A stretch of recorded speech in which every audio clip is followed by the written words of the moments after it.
Hello everyone, welcome back to Educational Commerce Planet. तो today's our topic employment.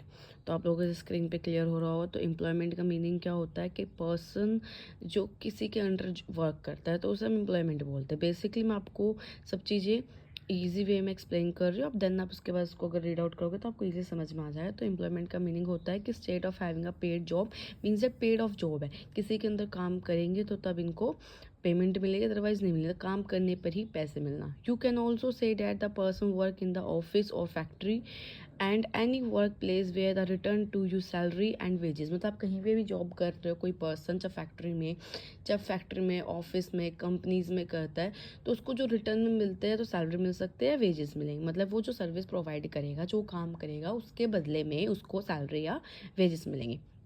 Now हम बात करते हैं करेक्टरिस्टिक्स एंड फीचर्स की. तो एम्प्लॉयर एम्प्लॉयज़ रिलेशनशिप. देखो पहले मैं आपको एम्प्लॉयर का मीनिंग बता देती हूँ. एम्प्लॉयर का मतलब होता है कंपनी. ठीक है, तो एम्प्लॉयर मतलब कंपनी एंड एम्प्लॉइज के बीच में क्या रिलेशनशिप होता है, मतलब कंपनी के बीच में और जो हमारे एम्प्लॉयज़ के बीच में. और आप एम्प्लॉयर को कंपनी, ऑर्गेनाइजेशन जैसे आपको ठीक लगे वो बोल सकते हो. तो ऑर्गेनाइजेशन भी एक तरह से वही होता है जहाँ पे आप वर्क करते हो. तो पहला म्यूचुअल एग्रीमेंट, क्योंकि बीच में म्यूचुअली एग्रीमेंट होता है, दोनों ही वॉलेंट्री मतलब इन्वॉल्व होते हैं, मतलब अपनी मर्जी से दोनों काम करने के लिए इन्वॉल्व होते हैं. फिर है प्रोविज़न ऑफ सर्विस. तो जो प्रोविज़न ऑफ सर्विस का मतलब क्या होता है कि वो एग्री होते हैं कि उन्हें क्या परफॉर्म करना है. एक स्पेसिफिक ड्यूटीज़ मिलती है और टास्क मिलता है, उसके अकॉर्डिंग उनको काम करना होता है.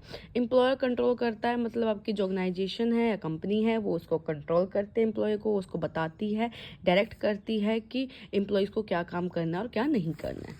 ना उसके बाद है कॉम्पोजिशंस. कॉम्पोजिशंस का मतलब होता है सैलरी और वेजेस. मीन्स दैट अगर आप देखो, कॉमन सी बात है, अगर आप सैलरी आपको जब मिलती है जब आप फिक्स टर्म एम्प्लॉयज़ होते हो वहाँ पे, और वेजेस जब मिलता है आप शॉर्ट टर्म हो वहाँ पे, skill short term labour depending on hourly work. मतलब जब आप आवरली वर्क करोगे उसके अकॉर्डिंग आपको पे मिलेंगे, आपके वेजेस.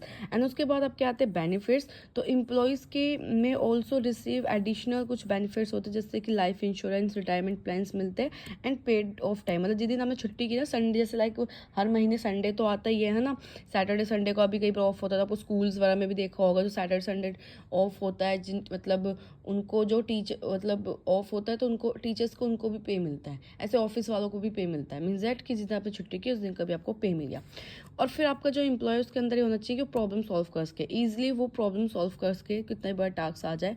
ऑटोनॉमी हो, मतलब खुद से दिमाग लगाएगा, उसको लग रहा है कि हाँ पर उसके अंदर ये होनी चाहिए कि ये काम अगर मैंने किया इस सिचुएशन में तो इसका आंसर पॉजिटिव ही आएगा. कॉन्फिडेंट होना चाहिए, क्रिएटिविटी होनी चाहिए and conflict relationship, conflict resolution, मतलब वो लड़ाई वड़ाई को अच्छे से झगड़ों को सॉल्व कर सके. Thank you.